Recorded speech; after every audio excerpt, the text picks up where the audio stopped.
Going on, everyone? Happy Tuesday morning, 10 a.m. Today we're going to turn all of these revenue assumptions here and all this logic that's been done on these matrix tabs into a monthly pro forma. Or at least we'll get down to EBITDA on it.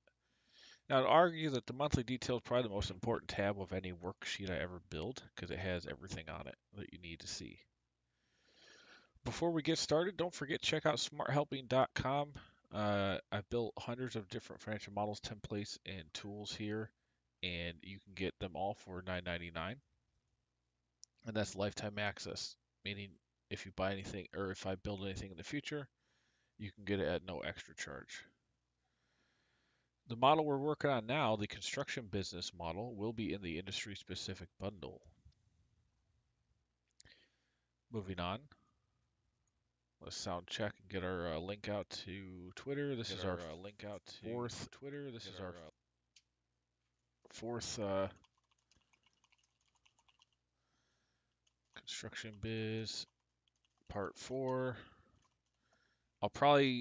This is like part 4, and then next week we'll do some finishing up on it, and then it'll be done. I feel like next week should be a good a good estimation of when it's finished. Okay, let's drag this out. We're doing a 10-year forecast. I need a quick drink. 10 years.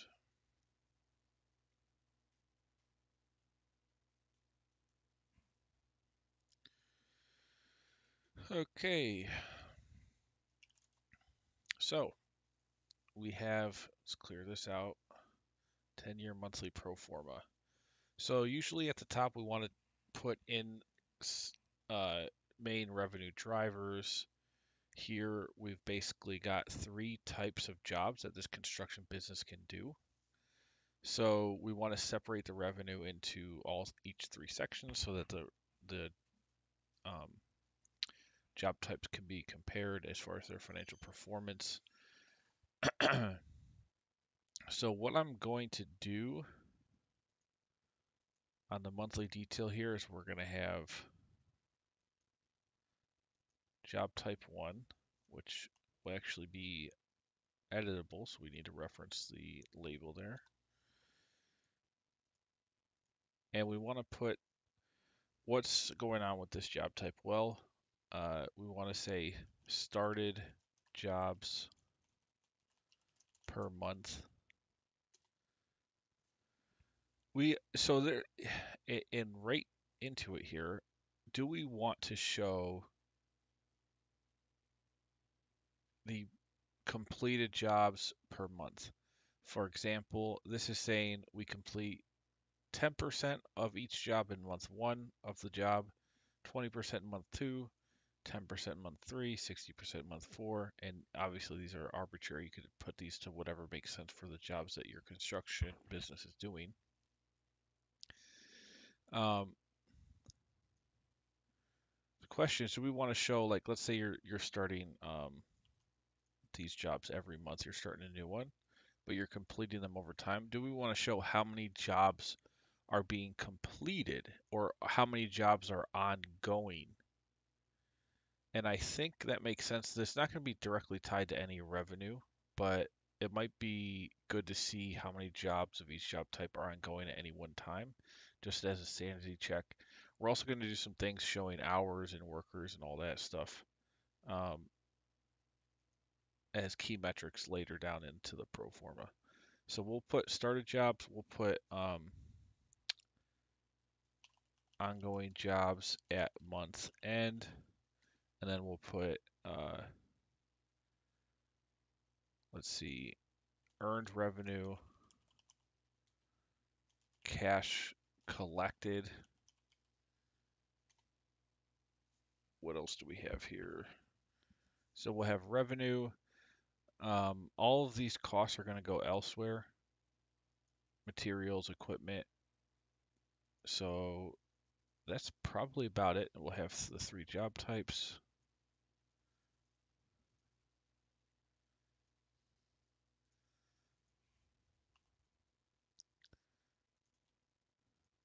Now, you might not use all three job types, but I felt like we need some flexibility and for maximum coverage of like making the model the maximum usefulness, having three job types is better than one. And if you don't use the other two, you can always just zero out those assumptions. Okay, so jobs started per month is just a reference hard-coded right to here. Ongoing jobs, now this is going to be a tricky calculation. I'm going to have to think about this. So we have a matrix here showing the age of the jobs as they're starting.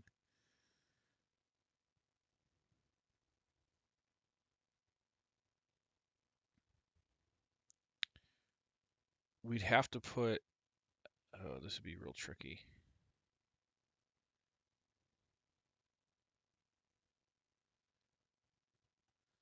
I think it's useful though. So we're going to have on down here, percentage completed per job. So this is, now the first part of this calculation is not hard, and we can actually use, percentage completion, which I believe is that one. Let me check 9. Yeah. So we can use this index formula that we've already built to get the percentage completed.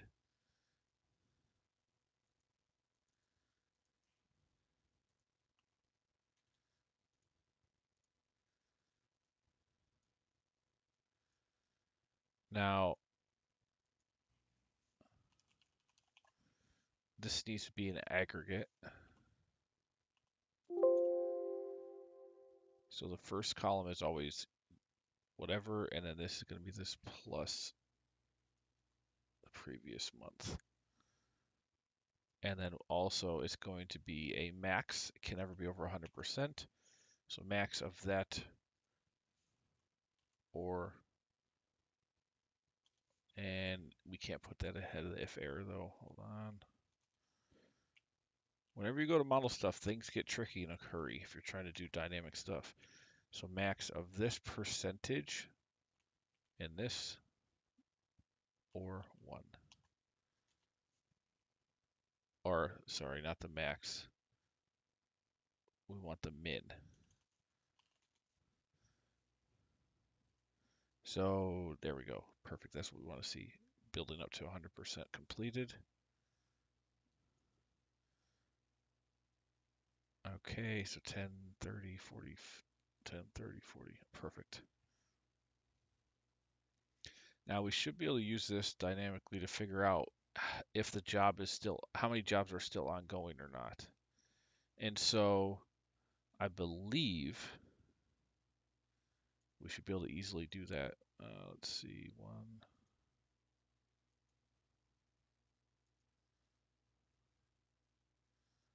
We should be able to simply put equals this percentage times how many jobs were started in the monthly cohort, which is right at the very top.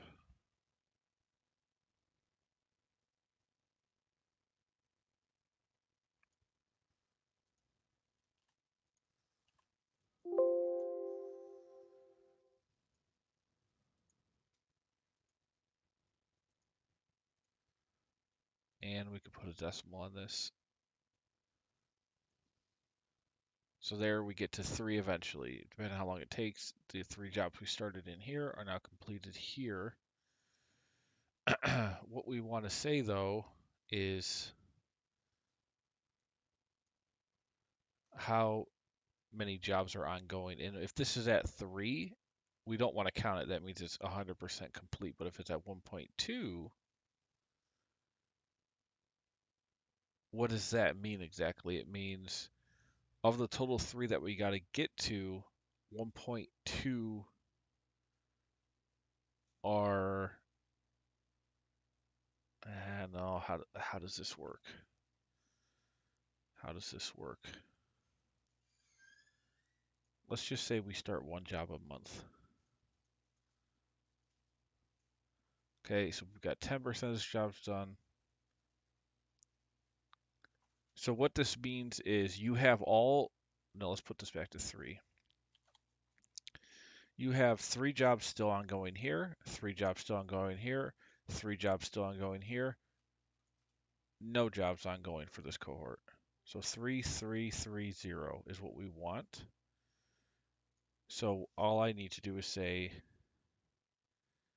if and this is greater than 0, as well as this is less than 1, that means it's active. So I want to then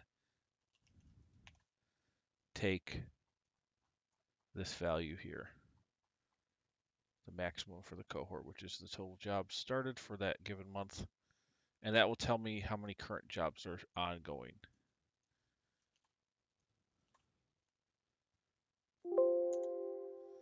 So it should, when I drag this over, it should say 3330.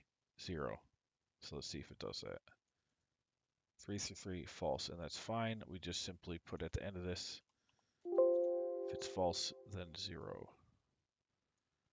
And now if we drag this down, you can see second cohort job started. This is started, finished. So at this point, we have 3 jobs ongoing in month 1. We have 4 jobs in month 2. We have 5 in month 3. Then in month 4, we finished the 3 jobs, but we still added a new one. And we've only added 1, not anymore. So there's 3, and then it'll be 333 ongoing here because it takes.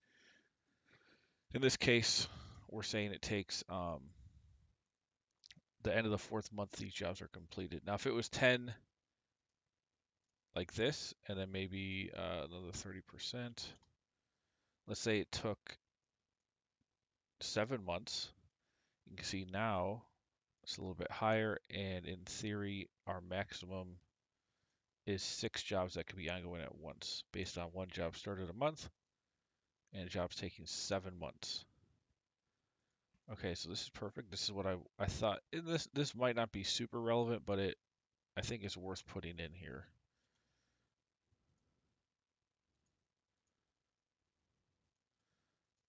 So this is active jobs. How many active jobs are ongoing? And it's obviously going to change if you change, the ramping of how many jobs you're starting a month, which could go up over time. If it never goes up, well, then this is going to stabilize at some number and then just stay there. Now, whoa, wait, oh, 13, 20, does something change? What changes over here?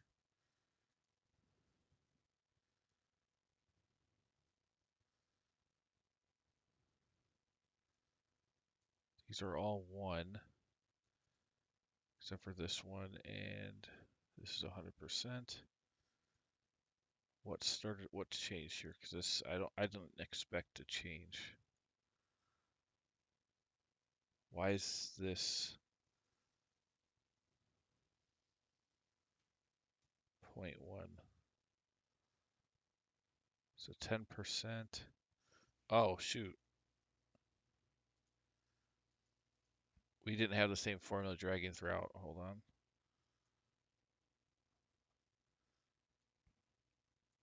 Redrag this. There we go. Okay, so that's what you expect to see. The same stabilized number, assuming all the jobs started per month is the same over time. You'll get to some stabilized number. You can see here how that's happening. Now, if we started, 4 jobs here, 2, 11, whatever, and the average jobs had this schedule for completion. Well, now you can see the jobs active per month is going to be completely dynamic based on those numbers.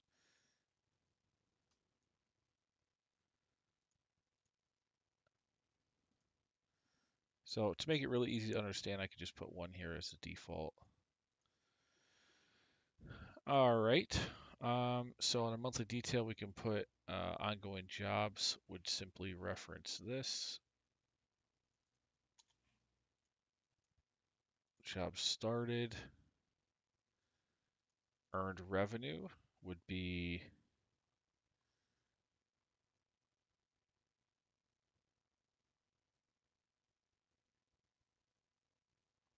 this. Cash collected is this.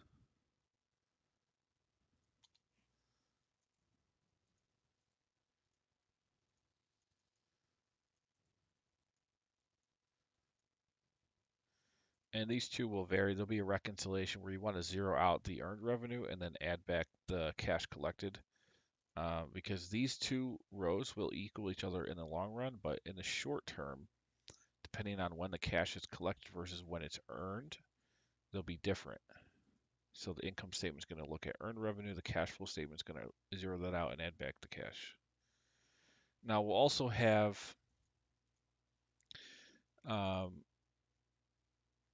wonder if we probably need to put a liability called unearned revenue in the balance sheet that says what you've collected against what's been earned. Well, maybe. I don't know. The main purpose is going to be to project cash flow. That's the whole purpose of this whole model, the most important thing. So we'll see how relevant that becomes. Now, in the long term, these equal out because you're stabilized.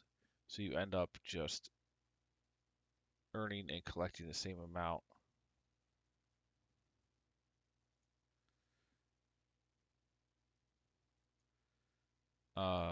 Let's see, what are we doing? 10, 10, 10, and then 70.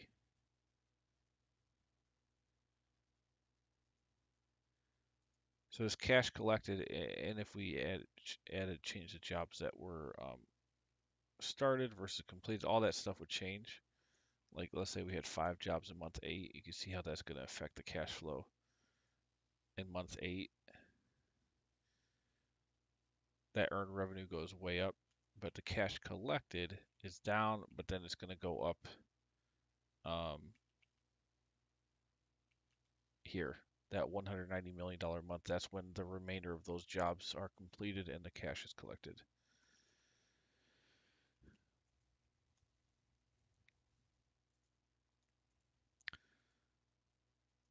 Okay.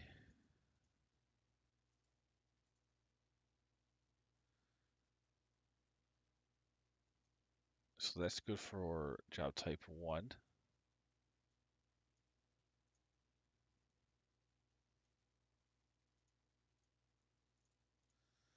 Now, we also want to put this logic into the matrix 2 and 3 for jobs ongoing.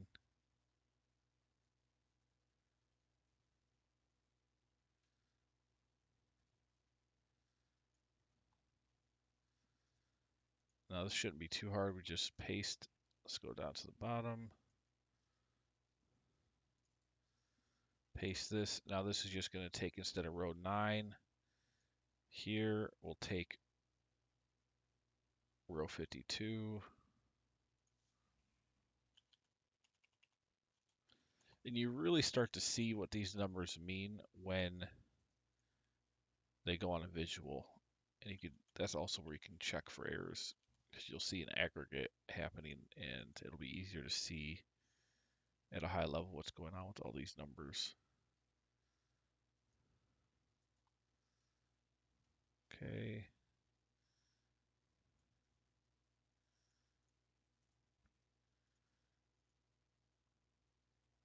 $20, $40. Okay, yep, that makes sense. And then the bottom here is already referenced in fine. This logic can just be drug over.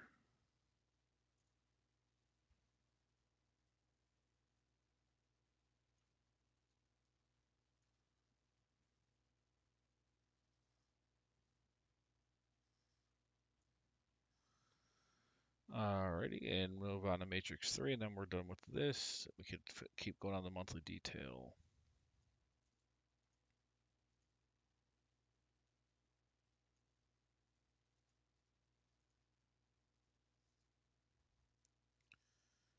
So here 52 becomes 95.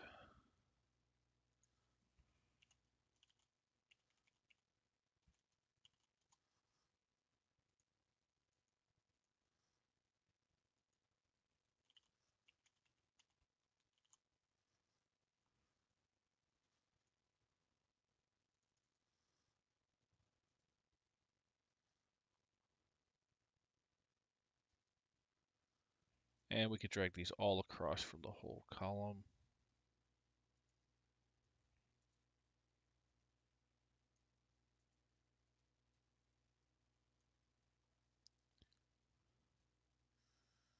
And let's change this to make sure it's polling. So instead of this, let's do 30, 40, 30.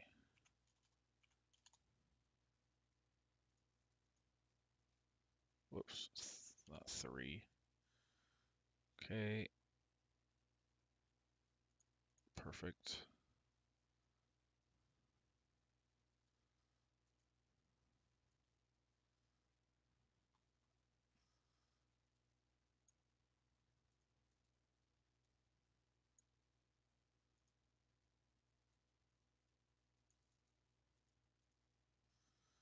Back to the detail. So job type 2. Um, let's format this. And so started jobs per month for job type 2 is right here.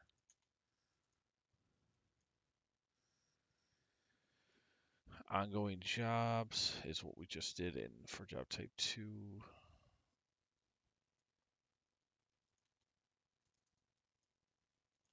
Earned revenue is up here.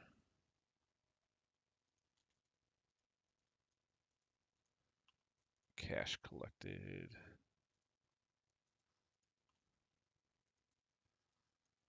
Okay, looking good. Job type 3, same deal.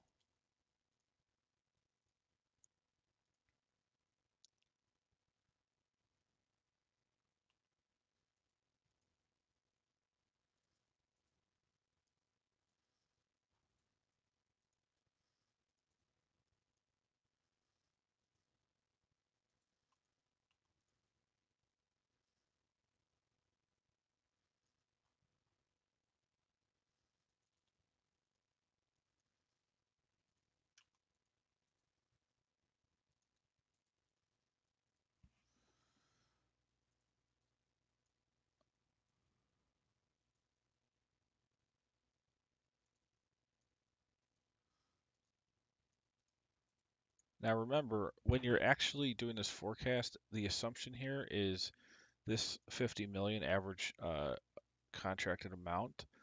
Whatever this number is what you expect to collect on these jobs. So we're not trying to forecast anything like, um, receivables, payables, anything like that. We have percentages to define when you're collecting cash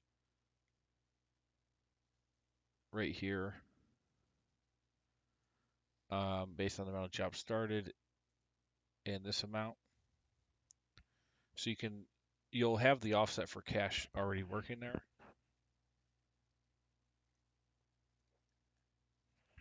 And that's the main goal here. We just want to forecast expected cash flows and the unit economics of the construction business. All right. Well, now, so let's title this revenues, and then we can move on to the variable costs.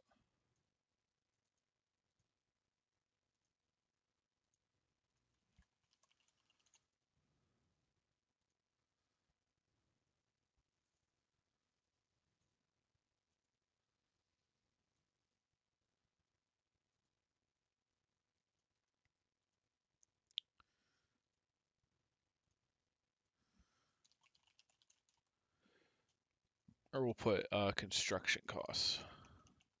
So construction costs are going to be, and we can break it down between the job types as well. So we can say,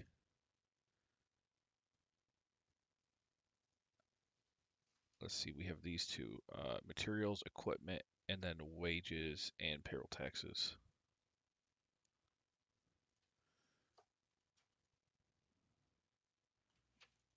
And we'll break those down by job type as well. So we'll actually break down gross profit per job type. So we've got material costs, rental costs, equipment rental, wages, payroll, taxes, benefits of,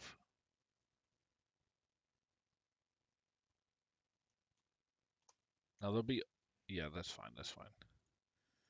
Okay. Now all of that we've already dynamically calculated for each job type, so that's nice. We can just reference it in. Let's do the same thing for all three.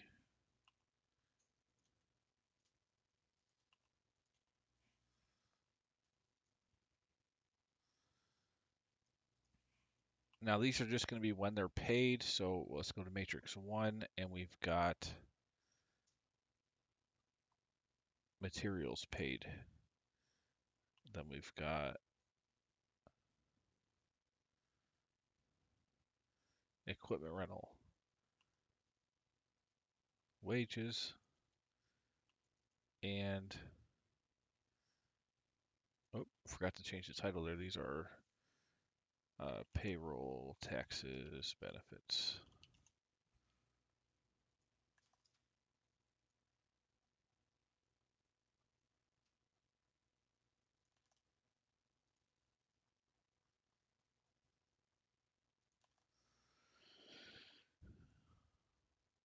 Okay, looking good. Let's format this.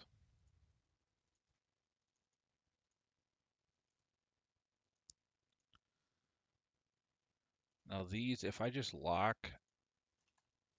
the number, I can drag or copy and paste these down and simply change the matrix 1 to a 2 and then to a 3, and it'll all be correctly referenced.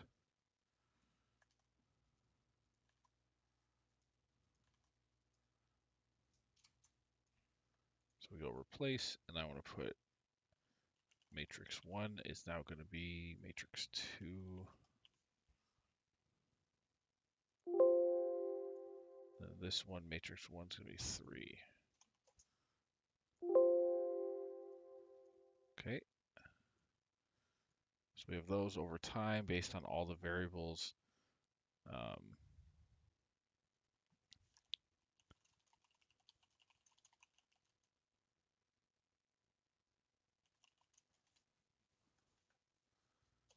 Type 1, 2, and 3. Simply sum these up.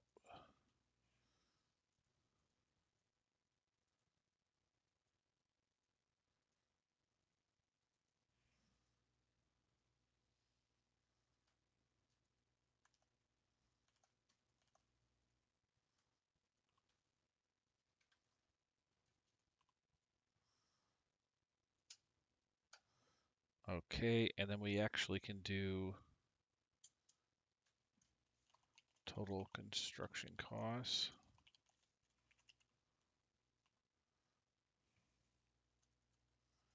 And down here, we'll also do, or up here, total revenue earned, total cash collected. And this will be really important for scaling. If you're scaling to be more jobs and more jobs, these numbers and percentages of when things happen are going to be really important. It looks a little simple right now because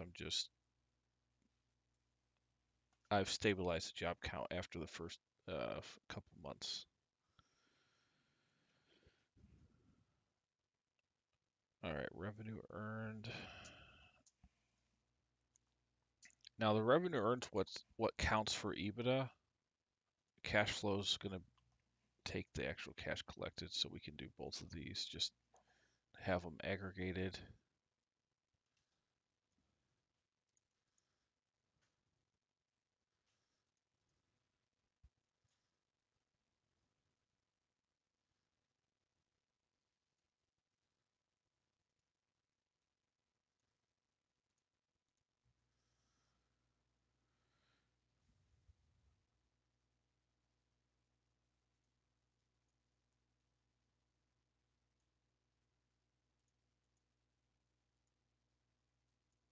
You pull these. Now I want to actually go back and make sure it makes sense that assuming we don't increase the job count over time, it makes sense that these are both the same.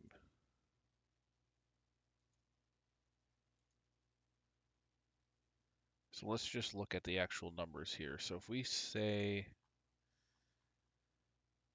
if I'm earning, so it's a $50 million job, it takes me 7 months to earn that.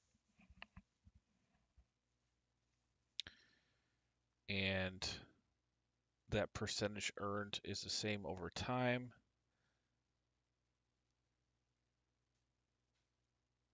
Now, why is it more? Because the 70% is. Okay, let's look at this. So here's this. Now this is confusing. Why are we different here? This is still 50, but it's not a big bump at the end like this. Oh, because there were more jobs started in month 8. So once the stabilized amount of jobs started, once it stops changing, okay, we got this. So eventually, when you aggregate all this, it effectively says you earn 50 million per month, assuming you have the same job count. Okay, so that makes sense to me. It's interesting math proof here, probably, but it does make sense because this is the stabilized amount. Okay. Now for cash collected, I guess the same principle applies. Here's the schedule. It takes 12 months to collect all the cash based on the percentages we've put in. So once you finally get stabilized, this total is going to be equal to the total you can collect.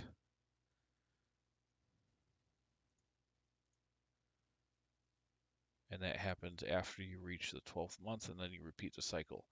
Now, again, that'll be different if you change the job started over time to rate go up, then all of that changes. I'll put that back to 1. Um, yeah, all that will start to scale. You'll see different numbers over time. But if you don't, if you get to, let's say, you want to work up to 4 jobs started a month, whenever you do that, the amount of months it takes to complete a job, once you get that many months past your final increase of job count, then you'll see a stabilized number. It'll stop going up. For example, let's say we go 2 jobs here, 3, 4, and now we've got the 4. So then 12 months after this 4th month, we should see stabilization. So if I go here, I can see starting more and more jobs. The 4th month is when I get totally to my max, and then we should see 1, 2, 3, 4, 5, 6, 7, 8, and there we go. 8 months after we have, well, actually 7 months after we have stabilized because it's completed during that time.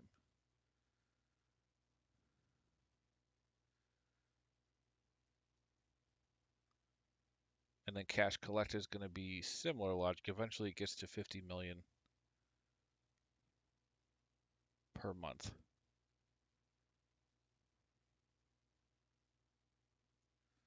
Whoops. Hold on. That's a little confusing. Let's say we get to 4 and then we continue to do 4 jobs a month forever. So every month we're starting 4 jobs. Now we see stabilization and it's 200 million. I was confusing myself. It shouldn't be 50 million if you're doing 4 jobs. So there you have now stabilized at 4 times the amount we were before because we're doing, instead of 1, we're doing 4, and the average job value is 50 million. So whatever that is, it's going to be really important for the first 12 to 36 months. It depends on how long your jobs are taking and the job counts. But I think it's really important to see that for a startup construction business because cash flow is going to be very important in that starting the first few years. Okay, so that makes sense to me. That's good. These should be the same.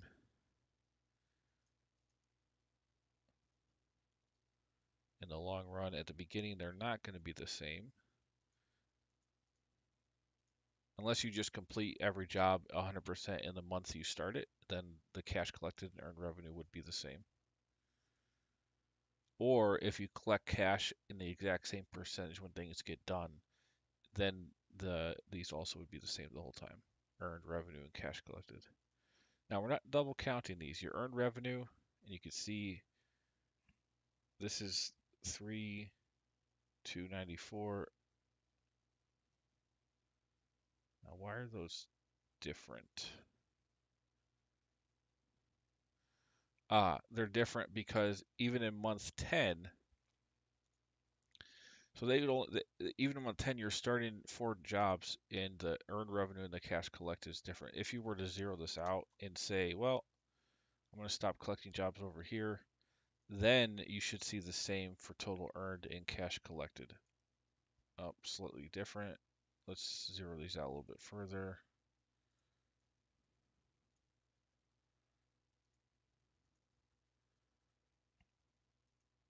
Still different. Now that is a bit alarming. Earned versus, oh shoot, we got to do that for all of them.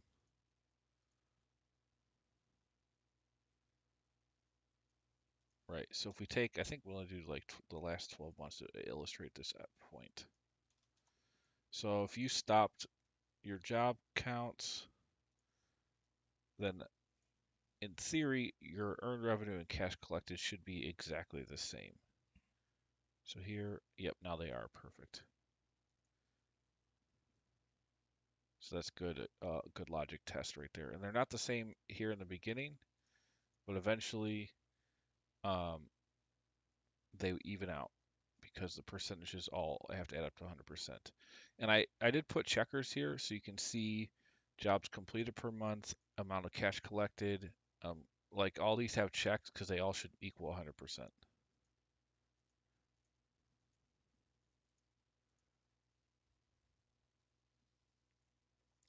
I don't know if I'm going to get fancy or not on the receivables and payables or unearned revenue. Um, we could, and then we could put like a payable account that, like, if let's say you don't collect 100% of the job amount, let's say you collect 95% of it on average, then you're going to have an ongoing bad debt expense to write off. I've done complete income statement logic where you can track that in real, like with real accounting. I don't know how relevant it is to have that in a forecast. I think it would just make sense to put the amount you expect to collect here.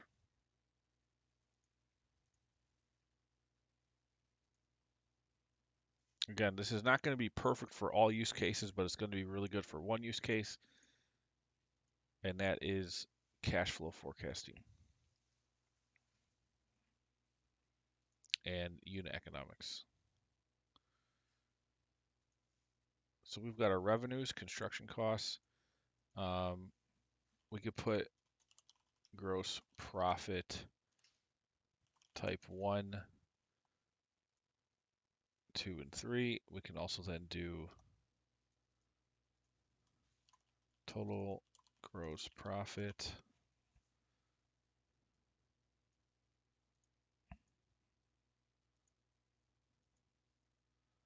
And then this will just be earned revenue less job costs.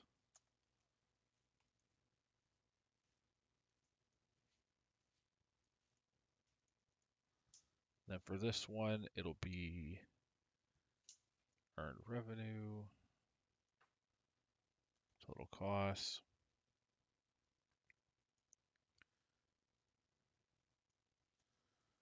And obviously the main thing is, well, are you charging enough so that you're able to cover your costs? And that's a very important one. And any burn that's generated during the initial months will go to um, equity requirements that the owner has to invest, or you got to get investors or what have you. All right, so this should also equal, if I did total revenue less that, it should be the same. Okay, and it is perfect.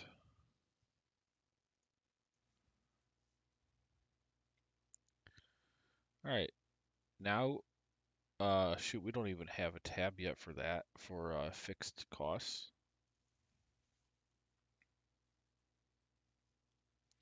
So here we could put other OpEx, and it's going to be, let's see, let's get a 10-year model. Can't remember if the plumbing business was 10-year or not. I just need the expense assumptions. It was, oh, this is a little bit different. We can still take this. So you might have sales and marketing, general administrative, R&D. Oh, wait, we didn't even put R&D in here. Okay, right, because it's a plumbing business. Let's pull, which one's a good one? Lending model actually has a good 10-year expense schedule, I think.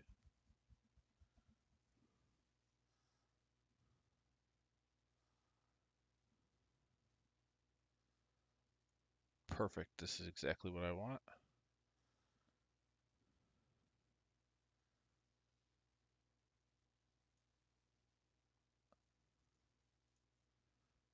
Okay.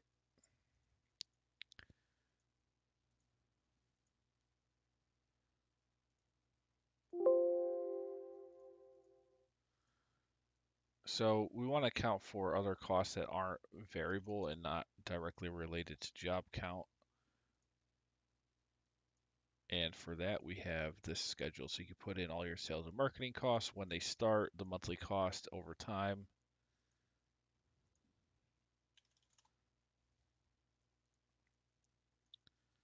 Just put in some numbers here just so we know it's working. Also, we want these to be light. We'll have some other costs directly as a percentage of revenue for catch-all. Cost of goods sold, we already have all that construction cost, so we don't need that.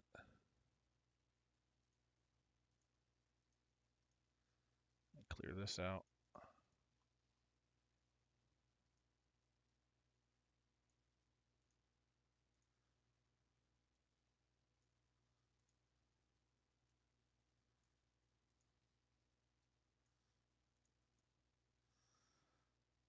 Okay, and we can freeze this. Let's give these all data validation.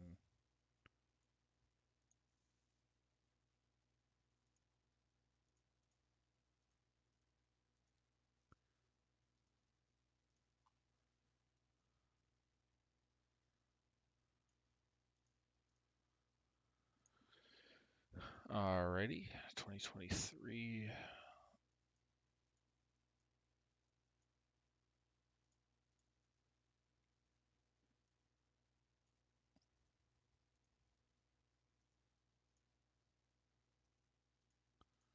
Just have arbitrary dates in here to make sure our logic works when I implement.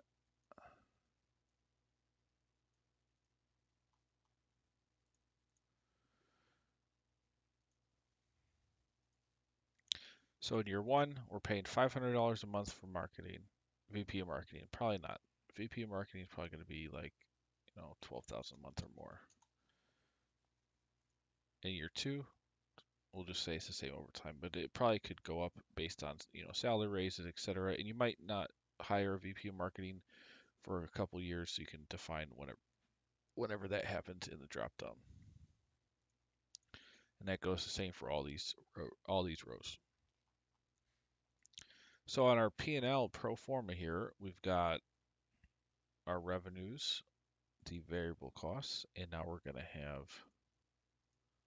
we'll just call this other operating expenses to keep the lights on and everything else. So to do this, I simply am going to directly reference the detail here, drag it down all the way to the bottom,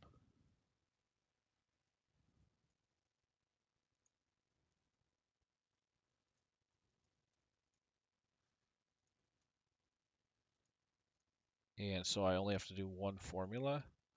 I simply will say, as long as this date is less than the end month defined here,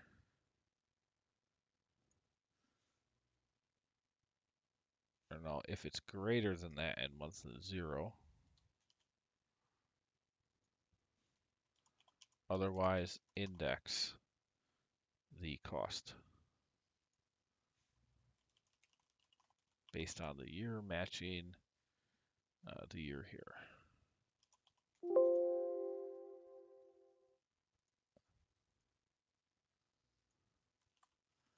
We lock this, we lock that. That can roll. This is locked.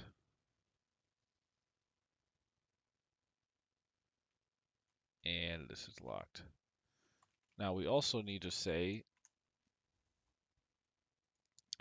if this date in our model is greater than the OPEX start month, we also don't want to show it, so we zero out in that case.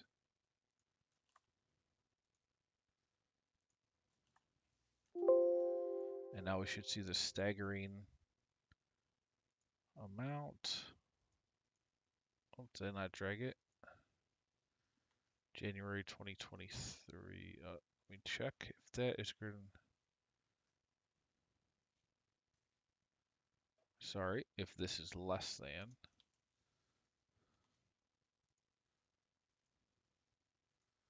There we go. That's what I want to see.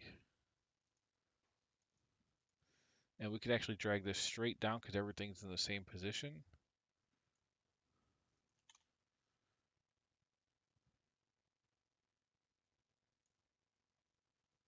And here's our OPEX.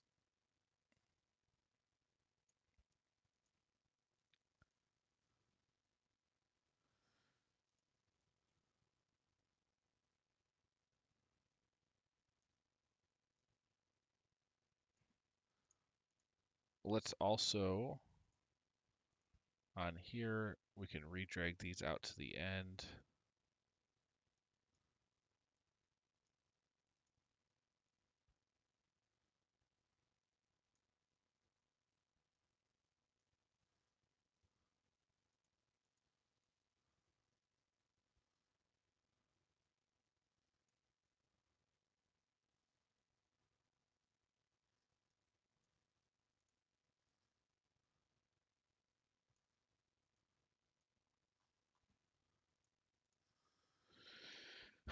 Okay, we're cooking here. Now I want to free or be able to hide rows dynamically if you want to just see high level data. Oh, actually it wouldn't be, hold on, undo, that doesn't make sense. So you'd probably want to hide all this if you're going to hide it. And for this,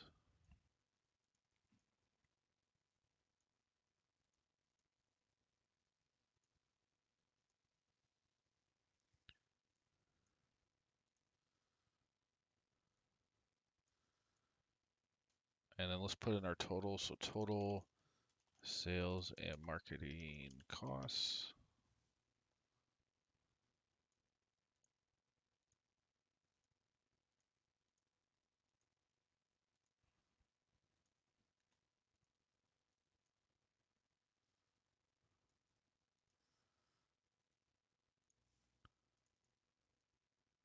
Total general administrative. Spelled, I always have problems with the word administrative. Administrative.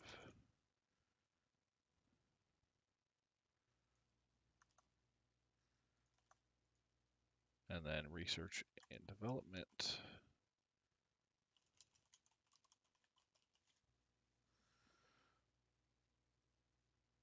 Awesome. Let's clear this. We can drag these.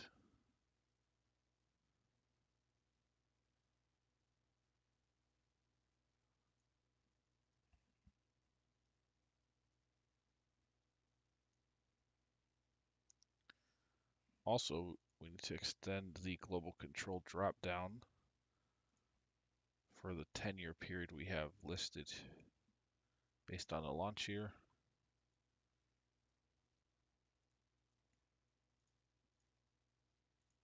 And let's extend that to 10 years out.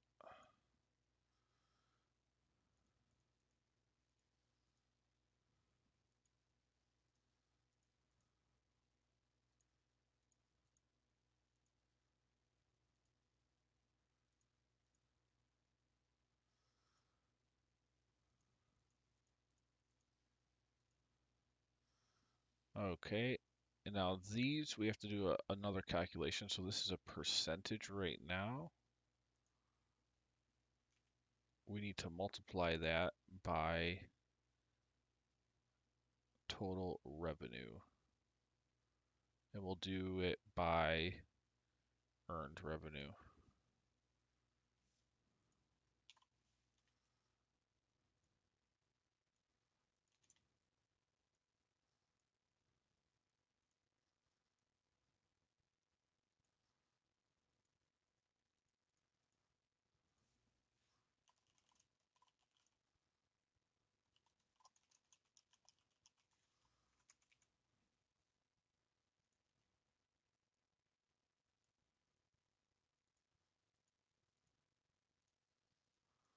Okay, now the question is why? Oh wait, yeah, we should have a number here. Let's go back into our OpEx. Oh, okay, we have 0%. Let's put in, say, 2%, just to make sure these are working. Perfect.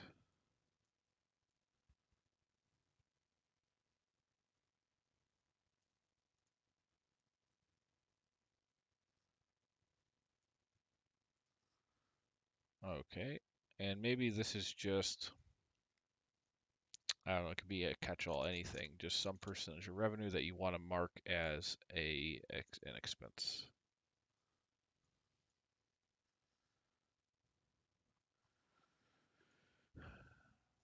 All right, that module's done. So now, guess what? We can do EBITDA, which is our goal today. So earnings before interest, tax, depreciation, amortization. That's going to be earned in almost any construction business is going to be on accrual. They're not going to be on a cash basis because they're big. They're doing over 25 million. Well, I guess I shouldn't say that. You could probably have construction businesses that are under 25 million a year. And there's probably plenty. So you might just be on cash basis.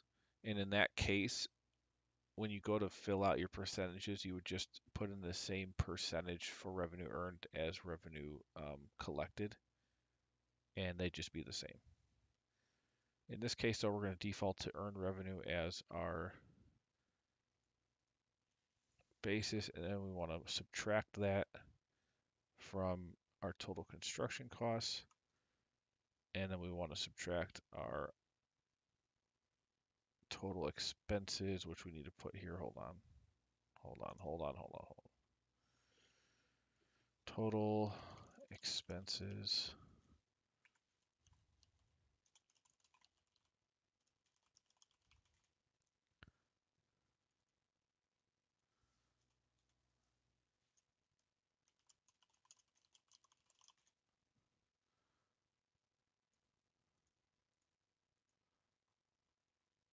Now this, so that's dark.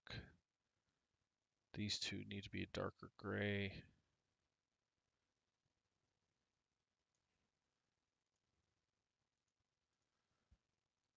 So you can really see revenue, gross profit. This probably should be dark gray as well.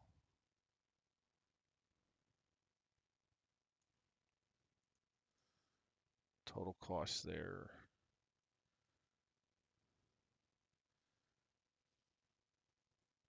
And then this, total expenses, we just take the total of all these.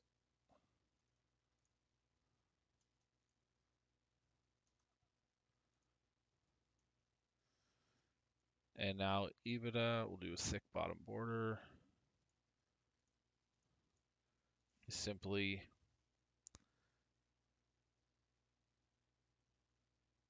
earned revenue less construction costs. less other costs. It potentially could be negative, depending on the assumptions.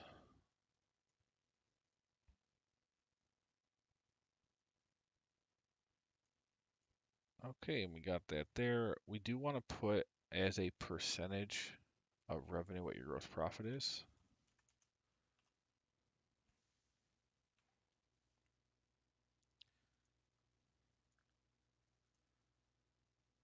So that's pretty high. It's saying that, well, yeah, it's saying that after all your labor costs, materials, rental, the money you're collecting from these contracts, you're making 92% profit margin, and so on as we go over here. So those numbers will be different depending on what numbers you put in on the assumptions.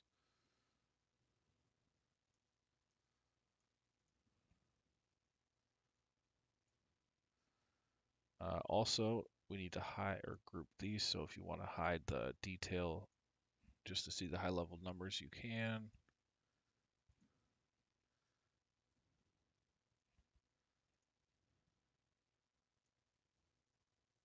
Whoop.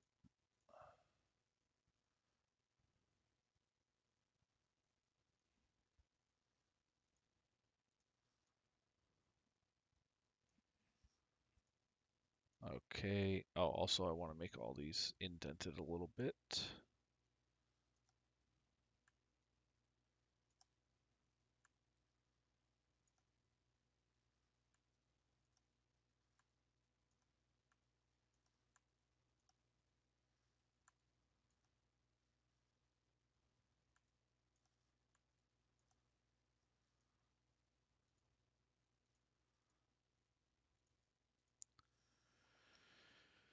And then let's give a little space above these.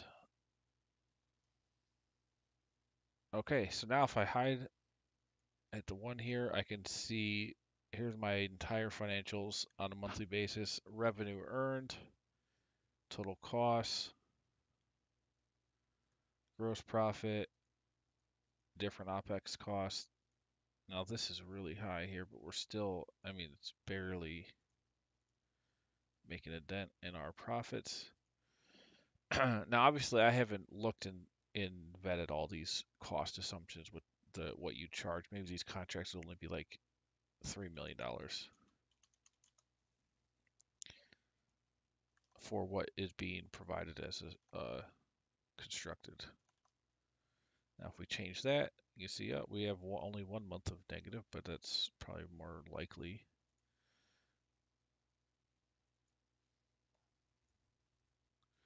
But here we go. All this construction logic is new logic I've never done. This is really cool. I'm excited to put it into formal financial statements as well. We've got down to EBITDA. Now down to cash flow, we're also going to add in a debt module if you're going to borrow money for any startup costs. We're going to add other startup costs like legal fees, other things like that. We'll add a CapEx schedule if you're going to buy the equipment instead of rent. And in that case, if you were doing that, you could probably zero out these rental costs.